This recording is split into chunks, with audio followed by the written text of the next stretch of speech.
whether it's you're afraid of the answer, you're afraid you'll be judged, you're afraid whatever, your body thinks essentially a bear's standing over you and it's going to eat you. So Mhm. whatever the question is has become the bear, and your body responds the exact same way. It doesn't know the difference. So that's the primitive brain at work then, isn't it? Sending out these don't receive, don't signal, Yes. don't respond. Yes. Well, we don't have time to use our frontal cortex, the thinking part of our brain, if a bear's in the room.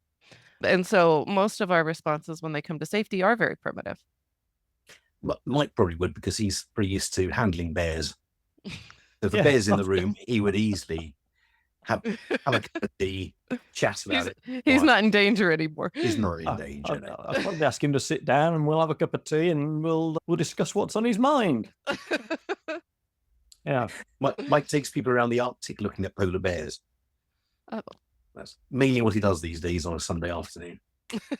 When I get the chance.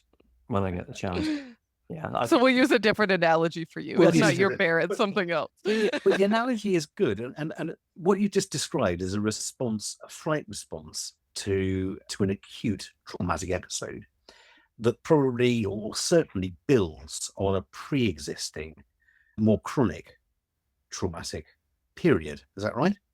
It is, and sometimes trauma for some people makes them go, I didn't have a trauma. That's not a trauma. So it's really sometimes stress responses just never complete themselves. And so it could be, some people call it a trauma response. Some people just call it a stress response that over time you never found safety for, and now it's become dangerous. So how would you go about getting me over it? Is that possible?